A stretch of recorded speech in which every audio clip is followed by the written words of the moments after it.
To make you aware, this podcast will contain conversations around mental health and well-being and could include issues of a sensitive nature.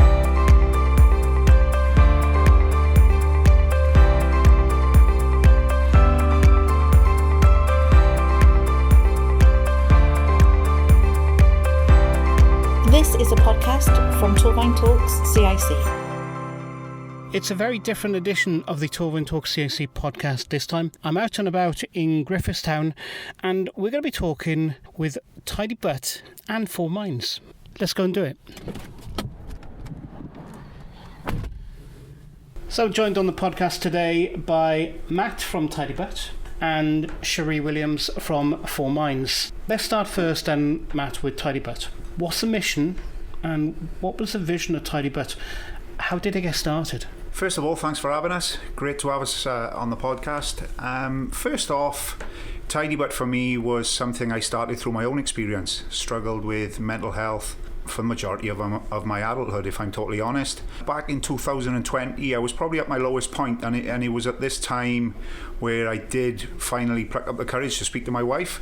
As a result, I went to the doctor. The doctor kind of wrote me a script out, and after 10 minutes, I was out the door.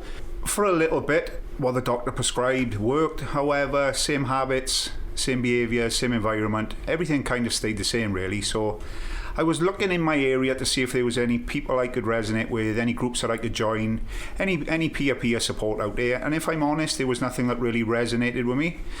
So it was at this point I thought, I'm just going to start my own. And that's what I done. So I literally set up a Facebook group back in March 2020. This was pre-lockdown, and then 4 weeks after setting up the group, lockdown happened. As you can imagine, it was quite a challenging time for everyone. So it was at this point, numbers started to grow in the group, etc. And that was kind of it, really. It kind of organically have grown over the period of the last 4 years to where we are today. What do you think the primary programs and what you offer by Tidy Butt now? How do they cater to different mental health needs? There's a diverse range of people that come on our community events. So we run cold water swimming sessions, we do wellbeing walks, we hold a men's circle here in Pontypool on a Tuesday and a Wednesday every other week.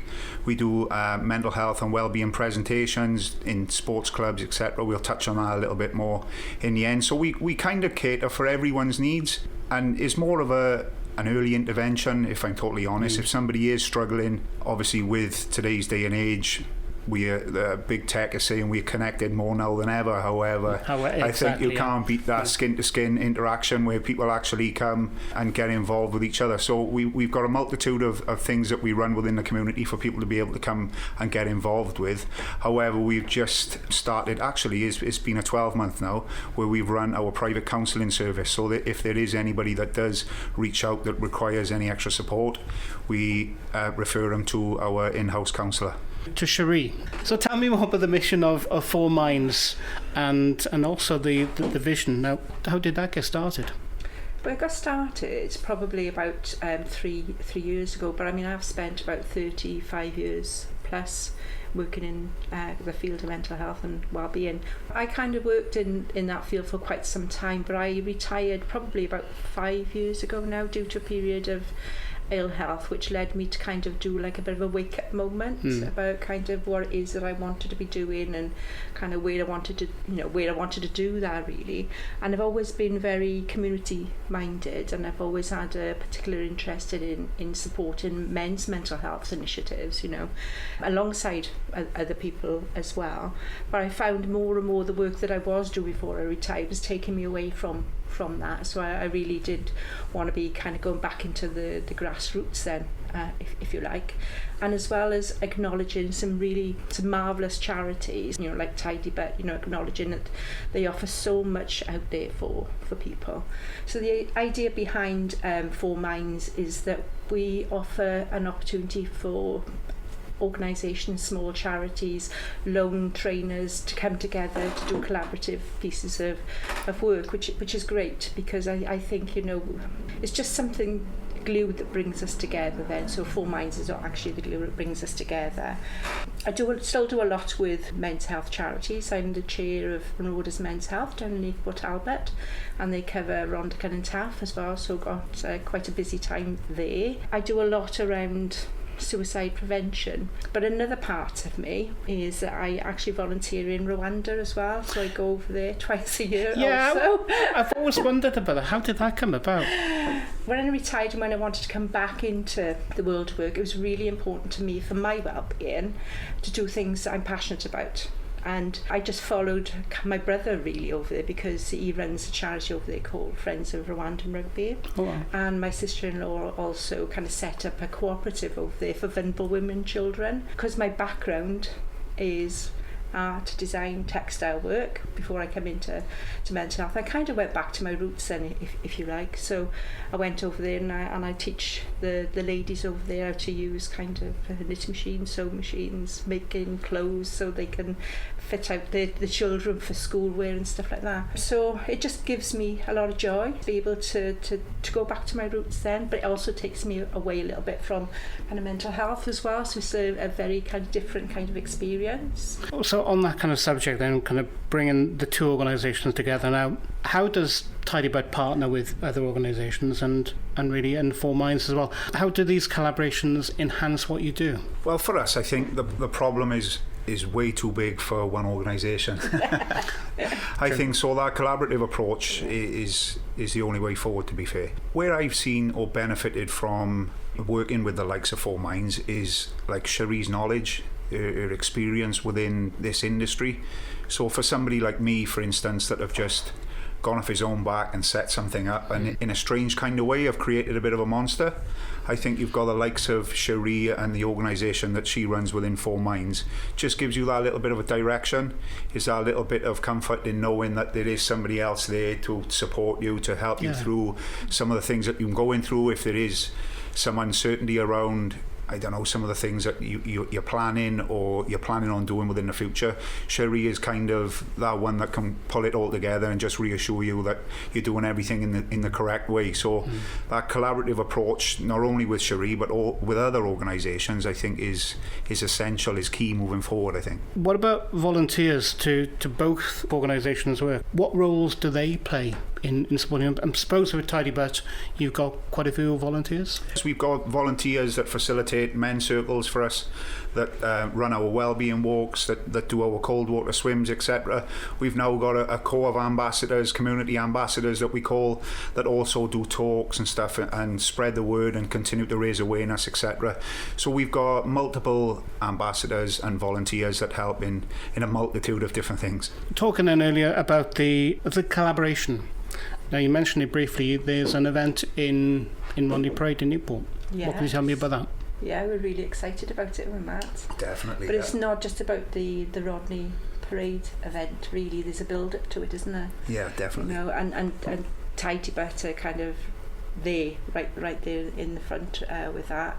So we've been commissioned to provide 10 talks in 10 rugby clubs to the members, if you like, members of the community also, or anybody else that wants to come in to find out a little bit more. And we've done one in Forgeside so far, haven't we? And that was well received. Well received. Yeah. It was well received. And we're due to be in Talloway now pretty shortly. And what's nice is it's picking up momentum.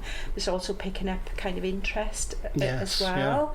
Yeah. So we got Terry Cobner coming to the Talloway talk just to observe, which is great, and he's also come in to the event as well to say a few words, which is wonderful, because we didn't have that before. It's a chance to chat to the lads about their mental health and about doing some kind of preventative work, and where Reece is really open about his challenges in life, isn't he? You know, and they really do kind of connect, you know, with the lads as well. But it's also an opportunity to talk to the lads about kind of any of the activities that Tidybird does. And I mean, this is what collaboration is about, really. Is just bringing together kind of those in need with those services that are out there that want to give those services and kind of make things right, you know.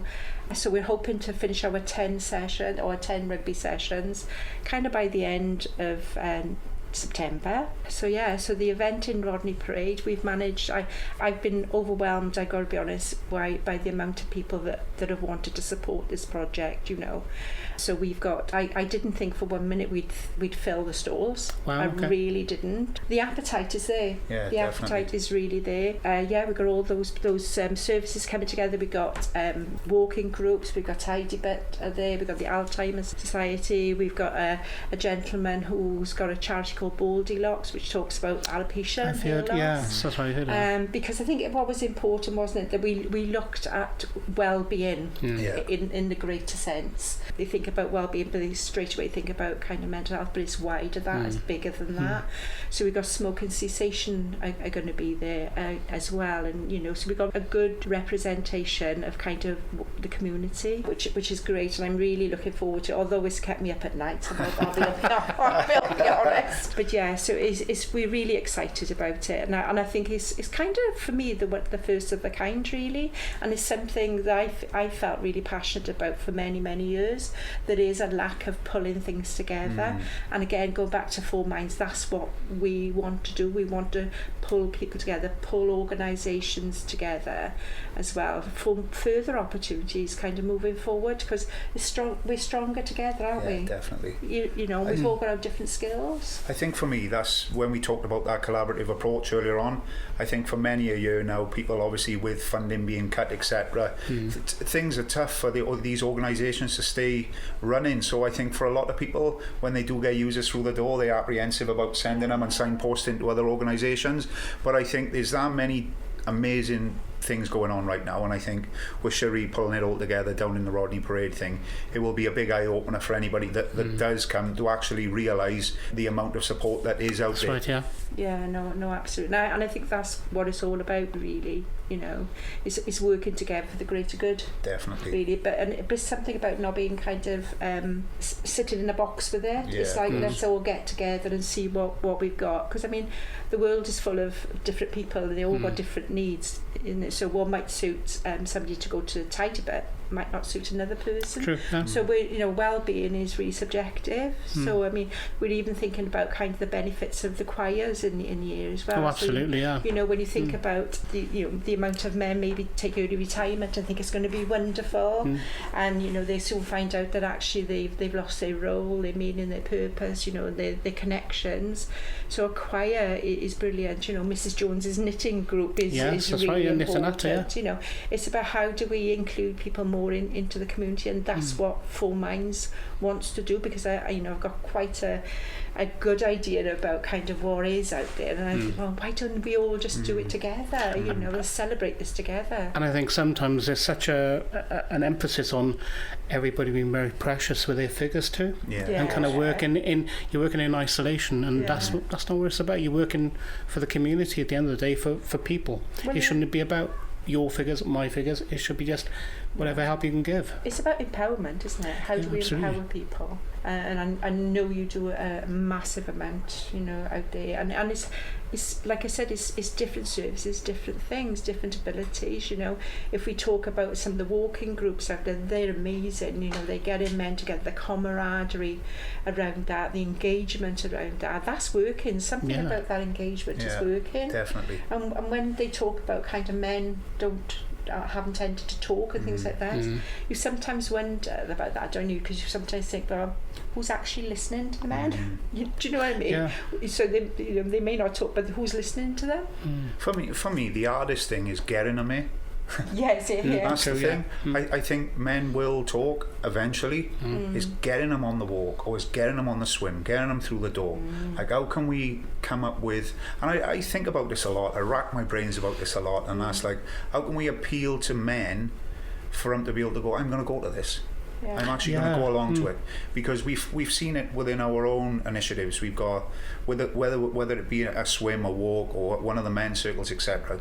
Getting them in through the door is the hardest part. Once you start to build our relationship, once you start to build our trust, and then you've got men listening to other men, and they start to resonate with their story, and they start to think, well, hang on, I'm not the only one going through this. Somebody else is facing a similar challenge or a similar struggle to me. I'm not isolated. I'm not the only one. When you get that penny drop moment, you can actually see the man in front of you. He's thinking, hang on. And once you start to build that relationship and trust, they may come for a couple of weeks and not say a word, but then over a period of time, they start to hear other guys being vulnerable, being honest, and sharing, and you find that they do open up eventually. It's about feeling comfortable as well in your surroundings too. Yeah, definitely. Sometimes it's about validation as well. So if I'm just thinking about Jacob's group, Dads by Dads, you know. I mean, that's an amazing initiative, and Jacob's going to be at the event, and he's a massive campaigner for yourselves, and also lots of support for myself, and he always gives a lot of support. But we think about, if you just use that as an example, if you think about having a new addition to the family, it's a joyful occasion, isn't it? You know, and all focus is on kind of, you know, the woman and the mum, you know, that's right, and so they do the research around how many women suffer with postnatal depression after birth, and they come through with their figures. But I often think about, and when I'm out there facilitating, I often kind of prompt people within the courses to say, well, actually, we're thinking about the woman, we think that, and we've learned that. Let's think about the man in the middle of this now, and how maybe he might be struggling. When you think about like the extra added responsibility that they might be thinking about, you know, the lack of finances, maybe the fact that they might have experienced a really traumatic birth. That's right, And they've not been supported through that and not said anything, you know. And you think about when the mum goes home with the baby, the health visitor comes and talks to mum about kind of how they're feeling and what's going on. And I'm not saying all health visitors don't do this, by the way, but sometimes dad's in the back making a cup of tea for the health visitor and feeling a bit left out a little bit.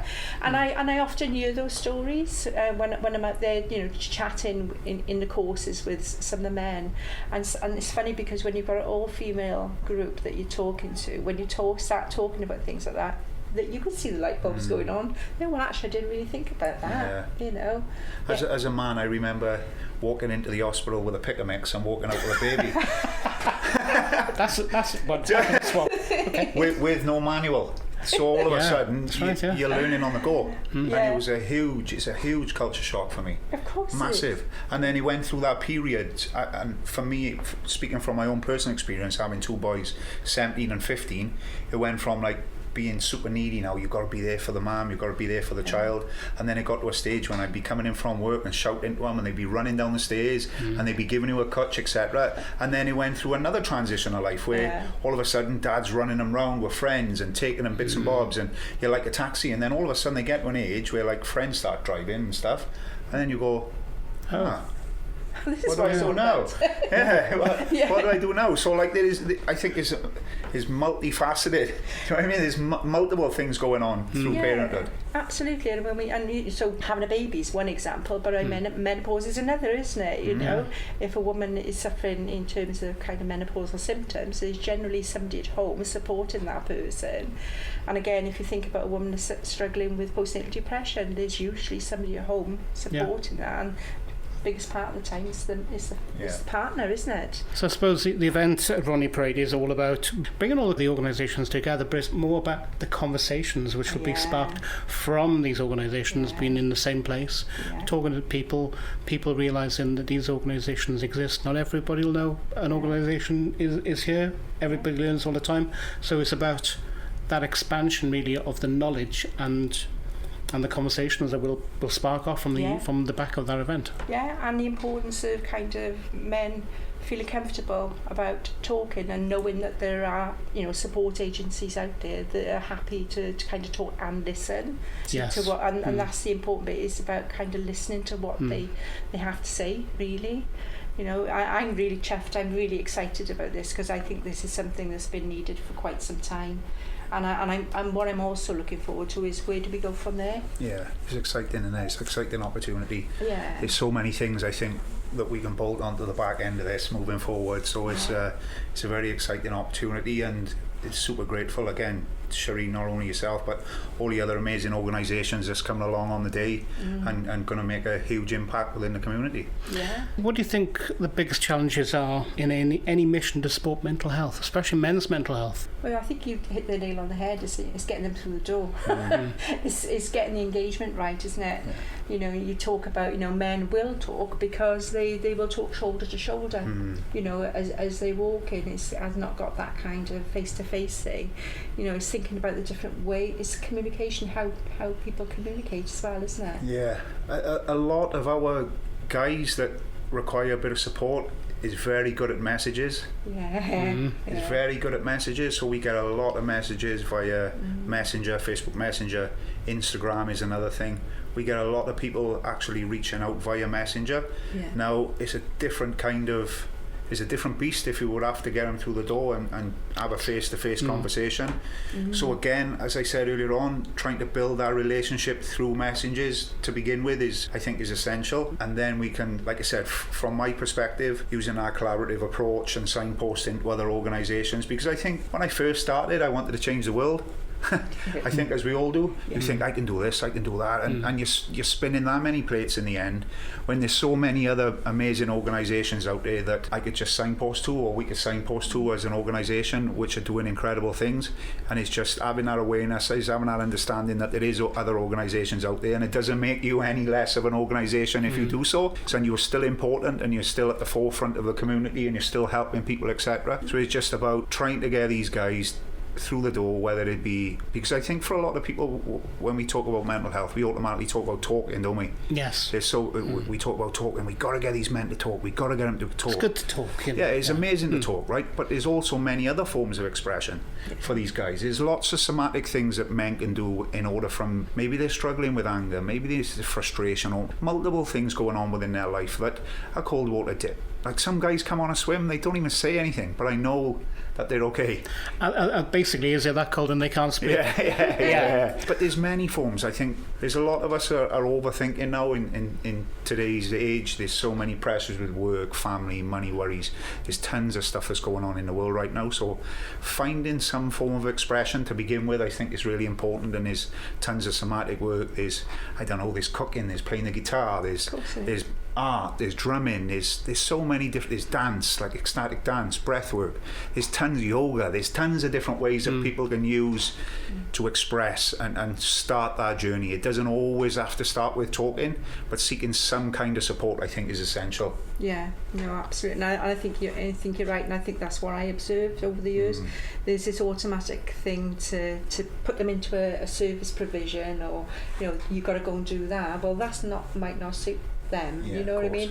I mean, everybody needs their own distraction. Everybody's got their own well-being. I pay attention of mine differently to Matt does. You know, I find I do a lot of stuff like Zentangle. I do a lot of like creative stuff that gives me the distraction that I need. But for other people, it could be running a marathon. Yeah, exactly. And you know, so it's about kind of engagement. Services have to change, don't they? So they have to be, there has to be more out there. I'll go back to Mrs. Jones's knitting class, and I'll go back to the choir, you know what I mean? Those are the kind of things, people don't think of it in terms of their mental health, but actually in terms of engagement with people and meeting and connecting with other people, feeling part of something, do you know, is so important, because the flip side of it is isolation, isn't it? Yeah, because we've actually met with Pontywydd Male Choir, and they're going to be on a future episode of the podcast. Okay. And they were talking about the idea of men not talking, but within a group they sing, and it gives them something to, it's basically something that gives you joy, and that's what I think what mental health, good mental health, is about, something that gives you joy. Absolutely is. And when I'm out there delivering and I start talking about, you know, those 5 areas of well-being, I just say, you know, we've got these 5 different areas, but what gives you joy? You know, where's your well-being window? What can you see through your well-being window? What does your window kind of look like? Do you know what I mean? Because it's not complex, it's what gives you joy. It could be spending time with the grandchildren, or with the dog, or some gardening, for instance. You know, there's so many different things and different avenues to go down, you know. But I think, but when we start to talk about men, I think that camaraderie is really important. Men need men. Of course they do. Men need men. Yeah. Similar, What am I like, doing here? yeah. I think, and that's why you see so many, I don't know, former athletes. And when I say athletes, I just mean any Tom, Dick or Harry that play sport, for instance, for their local club. All of a sudden, they've had an injury. Like Reese's story resonates with so many people because all of a sudden, you're part of a community. You're all working for that common goal, whether it's to win the next match, whether it's to win the league, etc. You're all fighting for the same thing. You're all challenging each other in many facets, many different ways. And then all of a sudden you get an injury or whatever it is, and you've gone from having 30 friends or whatever it is, being part of that community, that sense of belonging, that purpose, that identity, all the things that comes with being a sportsman, etc., or being a part of a choir or whatever it may be. And then all of a sudden it stops. And then for a lot of guys, they struggle to get back into anything there. So I can only imagine being part of a choir or being part of some kind of club where guys are interacting with each other, they're having a crack, whether it's golf. I see a lot of ex-rugby players in my area, a lot of them play golf. They go, they have a round of golf, they have a little bet, they have a beer afterwards, they have the banter, they have the crack, and it's a very similar environment to the sporting environment. So I can only imagine being parts of a choir or any kinds of men's groups actually does give you that empowerment. It does make you feel part of something, especially if you've all got a common goal or a purpose, and you all know where you're going with it. I think it's very, very powerful. But there's a thing, isn't it, about you go there to kind of take part in an activity, which is, is great. But it's that connecting, isn't it? It's that opportunity to talk about maybe having a, bad time, but equally for the person you're talking to, maybe they're having a bad time. So you're providing them with that kind of support. Do you know what I mean? It's a non-judgmental kind of environment, isn't it? I think peer support as well is better than any kind of support, isn't it? It was the one thing that I longed for when I was going through my challenges, and I was speaking to somebody that kind of could resonate with me, could understand, that have been through similar situations, that would listen, that would give advice, that would add support, etc. So finding your tribe is super, super important. Yes. What about the future for the next couple of years? What are the goals for 4Minds and also for Tidy Butt? I'm going to have a little lie down. Just a little lie down. So I just think that this is the beginning. I feel that this is the beginning of kind of better things really moving forward, or the way that we can enhance what we do without stepping on people's toes, because we all got our... It's how do we work together? And I suppose really what I would love is to build some kind of network of agencies really that would provide support to each other. I think that would be quite a powerful thing as well. So rather than competing with one another, it's about kind of, okay, so you do that, I'm going to do this. So if how can I support that? And like you said, it's that cross referral kind of thing as well. So or maybe fundraising together, so that everybody kind of gets benefit from it. So 4Minds is very different to an organisation like Matt or like Lads and Dads or the Marauders Men's Health, because they're a charity. We're a not-for-profit, and I've not got service provision as I would call it. The only thing I do is I deliver training on behalf of 4Minds. Service provision wasn't something that I wanted to go back into for no reason apart from the fact that I just love mixing and talking with the other agencies that are out there, because they're so valuable. So 4Minds is about how do we bring people together, how do we benefit, how do we all benefit as charities, not-for-profits, and then that gets rippled out, doesn't it? So the people that the community that you serve is going to benefit from more, and a lot of these charities, I was thinking, Matt, as well, they're very small. So when you think about 4Minds, you think about this maybe this is a big thing, but it's not. It's like 1.5 of us. And when we think about Tidy Butt, although you've got your ambassadors, in terms of worker bees, 3 of us. you're 3 doing all this work across Wales. For me, it's like I said, bringing together all of those charities and see where they can step in and support. I mean, we do a lot. 4Minds have done a lot with like charities that are struggling in terms of governance and stuff, back office facilities. So providing like admin support, applying for funding that kind of thing. So 4Minds is very fluid in the way that it works, so it's very different to something that you do, but acknowledging kind of how important what you do is, you know. You kind of pull all the pieces of the puzzle together in a way, don't you? I can only imagine, yeah. And she got no clocking off time either. Hello. And it also needs to be mentioned, today is actually Sheree's wedding anniversary, which, you know, is like incredible. But, and you're here today talking about 4Minds and Tidybutt as well. What resources does Tidybutt have for people to access? How can they get in touch with your services? A lot of people access our services via social media. They look onto social media, whether it be Facebook, Instagram, etc., to see when our events are being held. We do post on there weekly about our dips. So we do a cold water swim on a Friday evening or every other Sunday. We've got a men's circle on a Tuesday evening, which is this evening, and every other Wednesday.